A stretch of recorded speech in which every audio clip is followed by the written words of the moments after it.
managing money here. It's our home. How long do you think we can go on like this? It's four walls, Javier. Nothing more. The job here is for people starting out? Yeah, to be starting my career with you here. I'm sorry.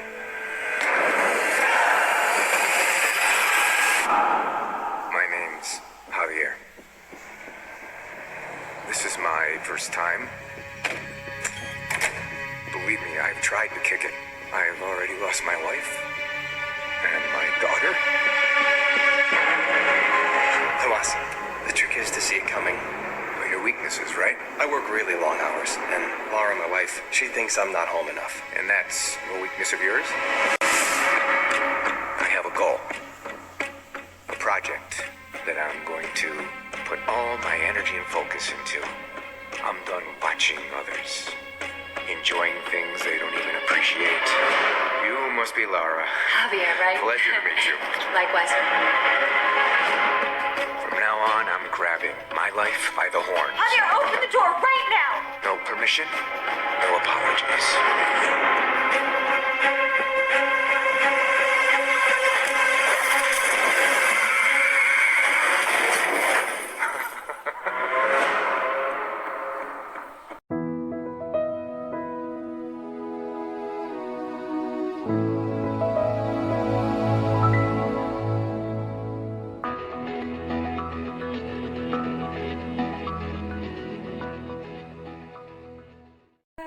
Welcome back to my YouTube channel.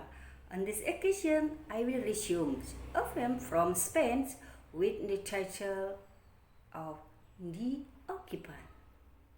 Last day, I have resumed this film first. Now, I will continue it is on the second resume.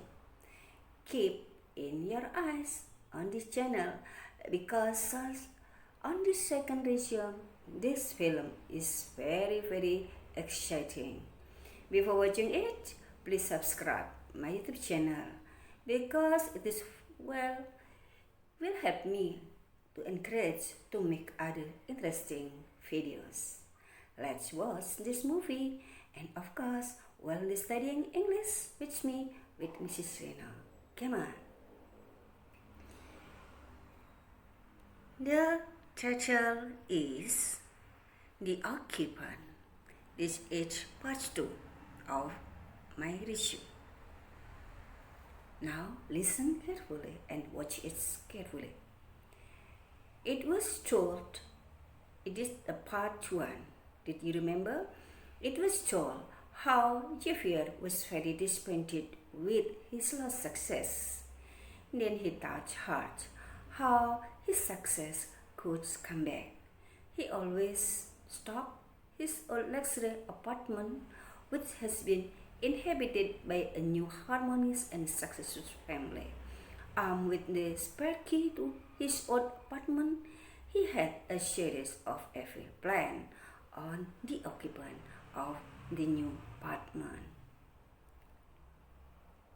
This is resume part 1. Did you remember?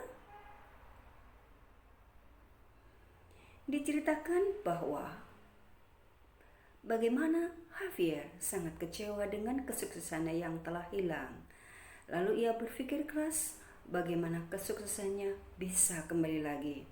Ia selalu mengintai apartemen yang lama yang telah dihuni oleh keluarga baru yang harmonis dan sukses tentu saja. Dengan dibekal kunci cadangan apartemen lamanya yang ia pegang kini, ia memiliki serangkaian rencana jahat pada si penghuni apartemen yang baru. You can imagine. Kamu bisa bayangkan. Ingatkan, ini adalah bagian yang pertama.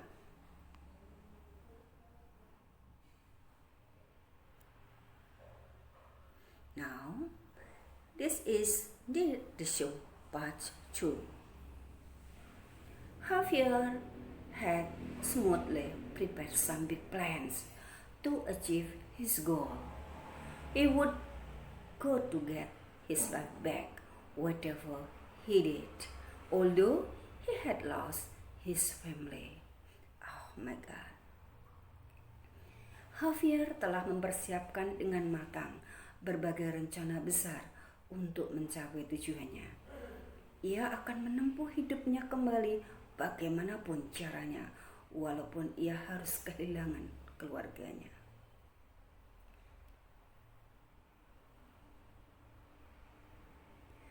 Start by following Thomas at the meeting. WA Alcoholic Anonymous meeting. He made up a fake story like Thomas' experience about his life and his family.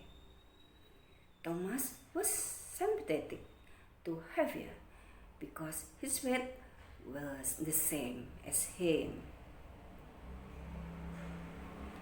Dimulai dengan mengikuti Thomas di suatu pertemuan atau perkumpulan yang dikenal dengan WA Alcoholic Anonymous, yang tujuannya adalah memperbaiki orang-orang yang kecanduan alkohol.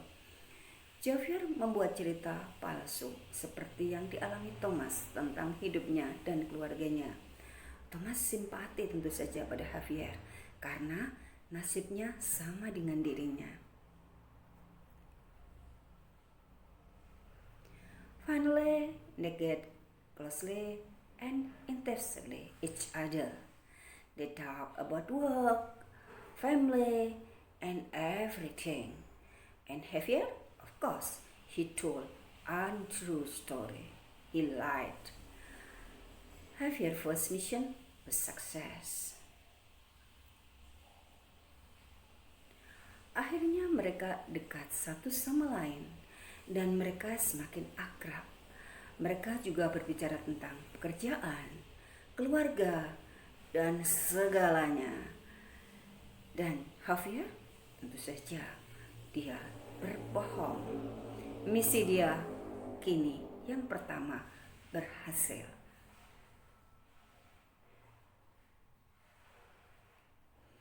Then Javier was invited by Thomas to have dinner at his house. He was introduced to Thomas' wife, Lara, and his daughter, Monica. Javier then sat at his usual place to eat with his family first.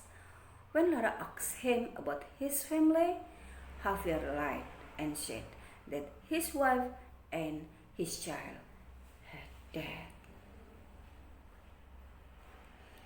Kemudian Javier diundang oleh Thomas untuk makan malam di rumahnya. Ia dikenalkan dengan istrinya Thomas, Lara, dan anak perempuannya Monica. Javier kemudian duduk di tempat biasa saat ia bersama keluarganya dulu. Saat ditanya tentang keluarganya, Javier berbohong dan bilang kalau istri dan anaknya telah meninggal.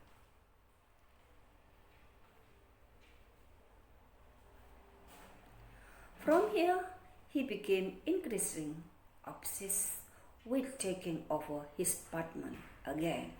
He dared to sacrifice anything to be able to restore the life he had lost. He was very jealous and he would destroy that harmonious Thomas family. Dari sinilah dia semakin terobsesi untuk mengambil alih apartemennya kembali. Dia berani mengorbankan apapun untuk bisa memulihkan kehidupannya yang telah hilang. Dia sangat iri dan akan menghancurkan keluarga Thomas yang harmonis itu.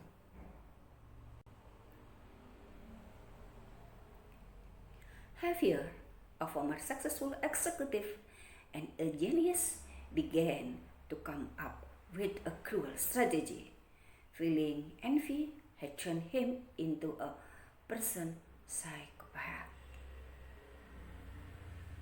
Javier, mantan eksekutif yang sukses jenius, mulai menyusun strategi yang tepat dan kejam. Rasa iri dan dengki telah merubah dirinya menjadi seorang psikopat. Now the second mission. Javier followed and slowly went deeper Thomas' life. And without Thomas' family knowing, Javier still had the key that he would allow him to enter the house again and again. Misi kedua, Javier mengikuti dan perlahan masuk lebih dalam lagi dalam kehidupan Thomas. Dan tanpa Thomas tahu atau keluarga Thomas tahu, Javier masih memiliki kunci yang dapat membuatnya masuk suka hatinya ke rumah itu kembali lagi dan lagi.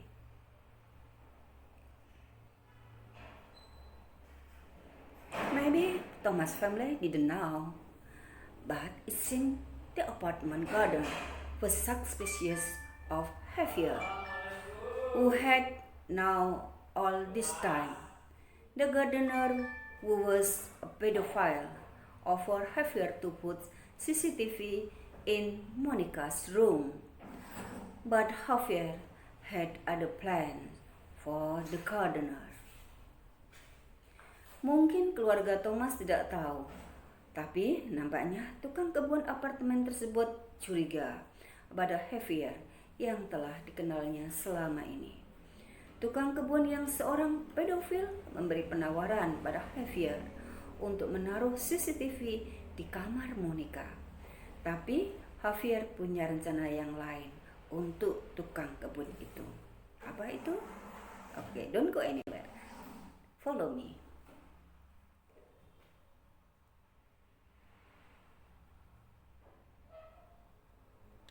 Yes, look in the picture. The next day, Javier killed him, which without gardener knowing, Javier had replaced the pest liquid, which could catch fire when the gardener used it. Hari berikutnya, Javier membunuhnya, yang tanpa tukang kebun tahu, Javier telah mengganti cairan hama tanaman yang bisa terbakar kala tukang kebun menggunakannya. Now Javier was safe and free. He started looking for further information about Thomas' family. He also messed up Thomas' schedule for his family to cause a fight in the family. But this time the mission failed because Thomas could still control himself to find alcohol.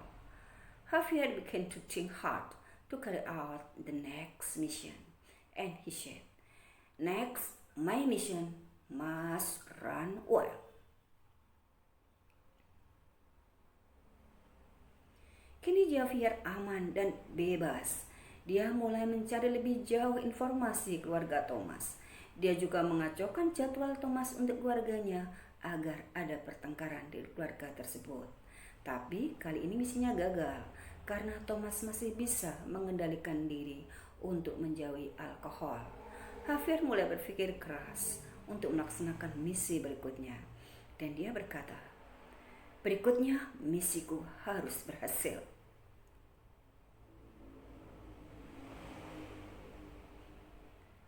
Feeling the failure of what was done to Thomas, Javier tried to run on his next mission. He accidentally crashed his car in the parking until it broke. Pretending to be panicked and anxious, he called Thomas to ask for his help. Merasa gagal apa yang telah ia lakukan pada Thomas, Javier melaksanakan misi berikutnya. Ia sengaja menabrakkan mobilnya di parkiran hingga rusak. Dengan pura-pura panik dan cemas, ia menghubungi Thomas dan minta bantuannya. When Thomas arrived, Javier pretended to be drunk and he spilled it on Thomas' shirt. Thomas tried to calm Javier.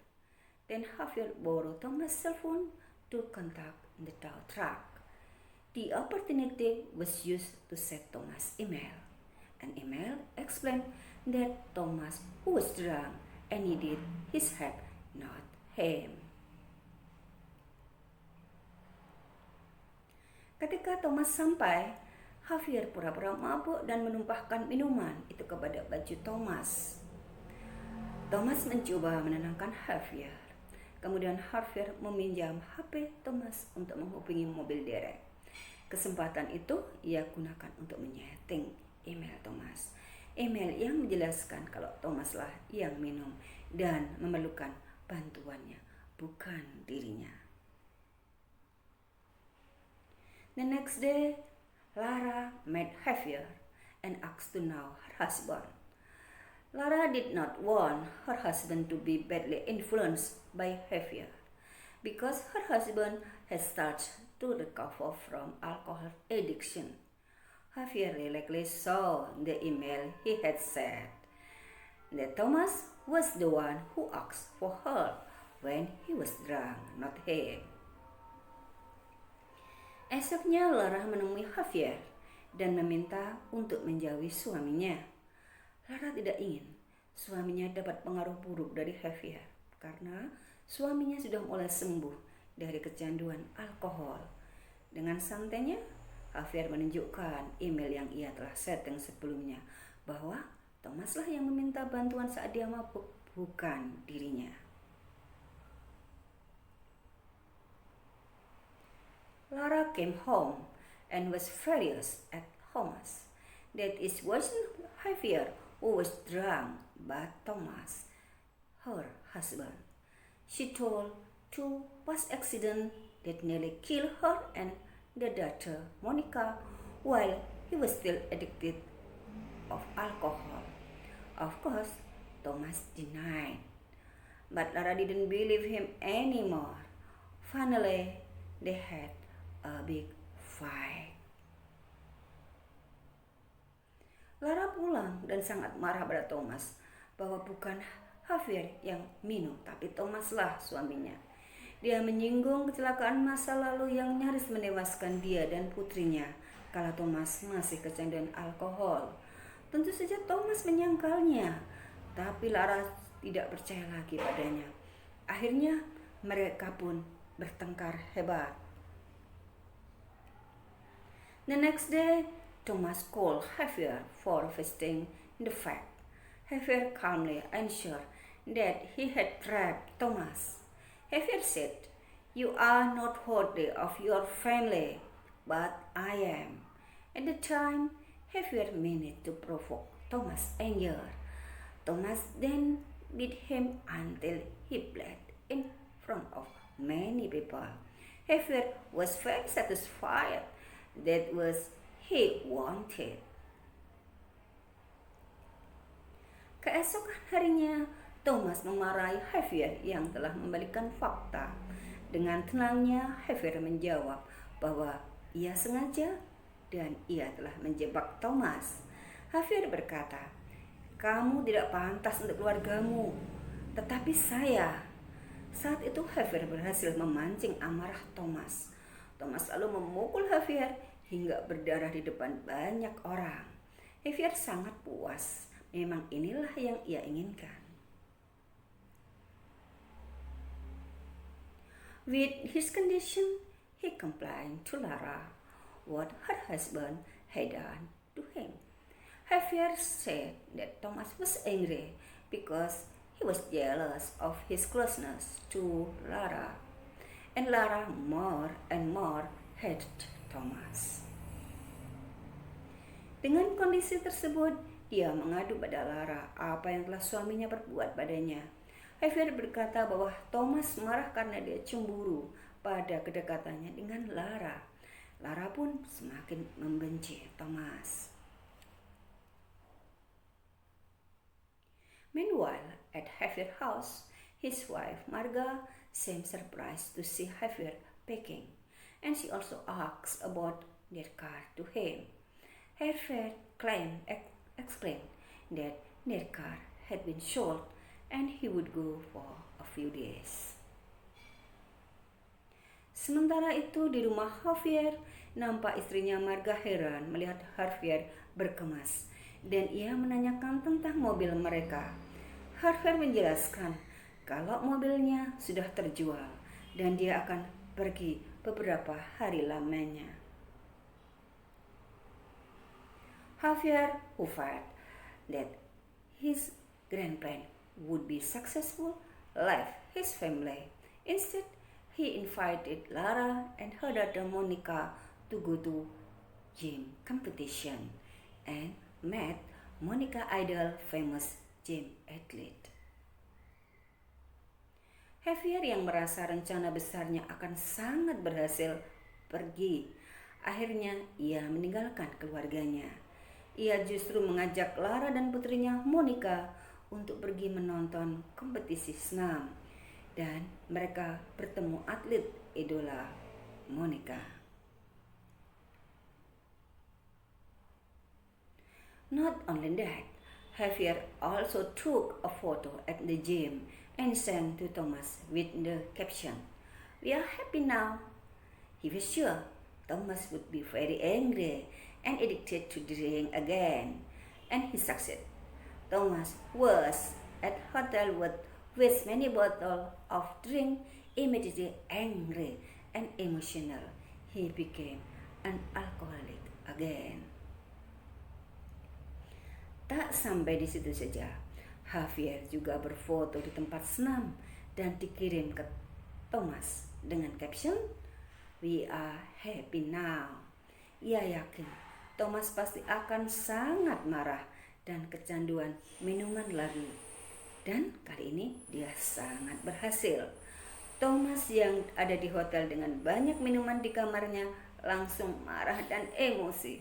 Dia menjadi seorang alkoholik lagi. When he returned home to take Lara and her son Monica, when he returned home and take Lara and her daughter Monica, Javier knew that Thomas was waiting and spying outside the apartment, as he did before. Remember? Javier had ever done like that. He told Lara to be careful of Thomas when he came home. She also gave Lara the spray prepared to defend herself, and in case Thomas got angry out of control or under the influence of drinking. Saat pulang mengantar Lara dan anaknya, Monica, Javier tahu ada Thomas yang sedang menunggu dan mengintainya di luar apartemen. Sama kan seperti yang Javier dulu lakukan. Ingat ya? Dia berpesan pada Lara untuk berhati-hati pada Thomas bila dia pulang. Dia juga memberi semprotan yang telah dipersiapkannya pada Lara untuk pertahanan diri dan berjaga-jaga bila Thomas marah tak terkendali karena pengaruh minuman. That's true. Thomas came and got angry while explaining that Javier was not good man. He was fraud and evil. Frightened, Lara took a spray gun from Javier and sprayed it directly on Thomas' face. Suddenly, Thomas fell and was dying. It turned out that the spray contained peanut liquid, for which Thomas had history of peanut allergy.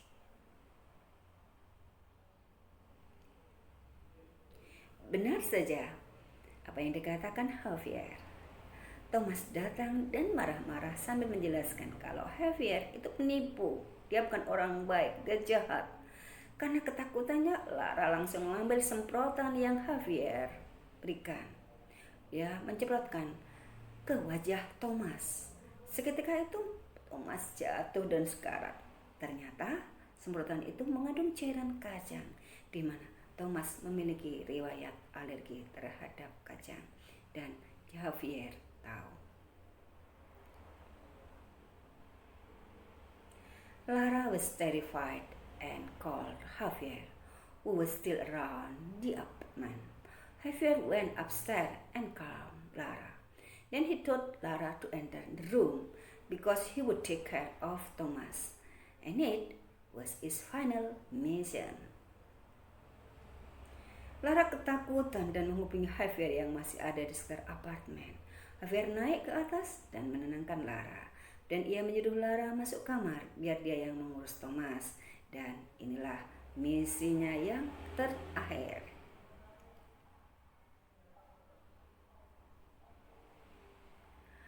By his dying condition, Thomas was very frightened to see Xavier beside him.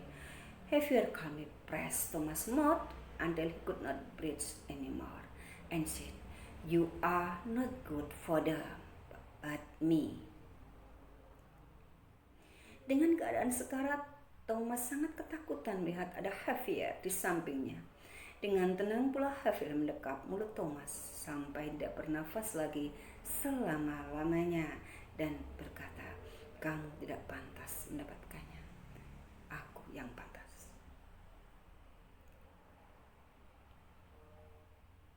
Xavier had achieved what he wanted with his new family. He had replaced Tom's position, both in the family and in the company. It was Clara's company. Xavier kini telah mencapai apa yang ia inginkan dengan keluarga barunya. Ia telah menggantikan posisi Thomas, baik dalam keluarga maupun dalam perusahaan periklanan, yang ternyata perusahaan itu adalah milik Clara.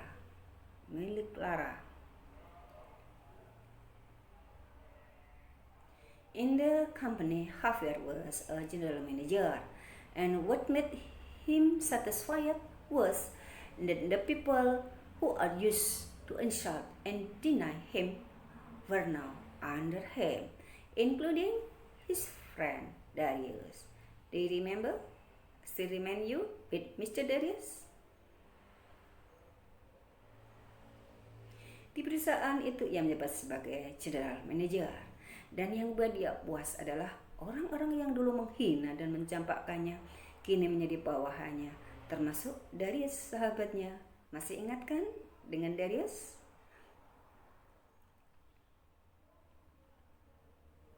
Actually, beside the gardener, his wife Marga knew all of what her husband actually done. However, Xavier would take away all facilities and benefit for Marga and his son Danny if Marga uncovered it him. So they will be homeless and suffer forever in their life. And Marga, of course, gave up. Sebenarnya selain tukang kebun, istrinya Marga mengetahui semua apa yang sebenarnya suaminya lakukan. Akan tetapi, Xavier akan mencabut segala fasilitas dan tunjangan untuk Danny putranya dan Marga sendiri bila Marga membongkarnya, sehingga mereka akan jadi gelandangan dan menderita selama hidupnya. Tentu saja Marga menyerah.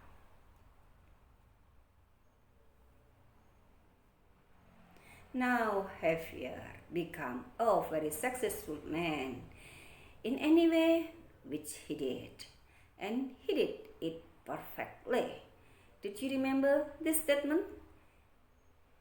He ever said like that, "I'm going to grab my life by the horns without asking permission or apologizing." Kini Xavier menjadi orang yang sangat sukses walau dengan cara apapun yang ia lakukan. Dan ia berhasil sangat sempurna. Masih ingat kata-kata ini? Dia pernah bilang, "Saya akan meraih hidup saya kembali dengan kekuatan saya tanpa minta izin ataupun minta maaf." Wow.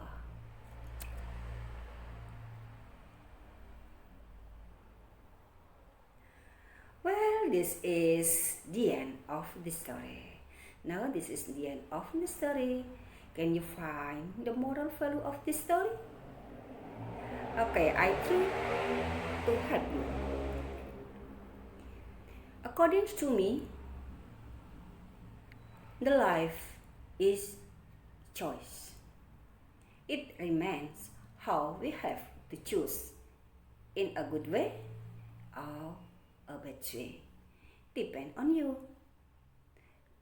And the second value, maybe I can take it from this movie. Don't easily trust people we don't know very well, and be careful with the stranger. How about you?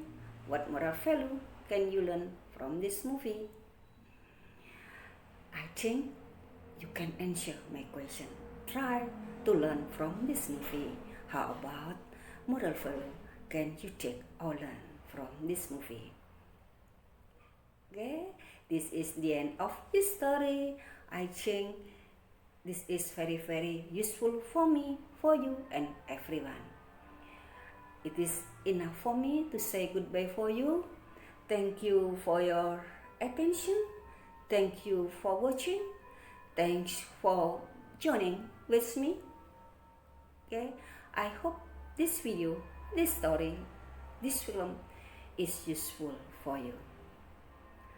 Okay, again, thank you for watching. Okay, see you. Bye bye.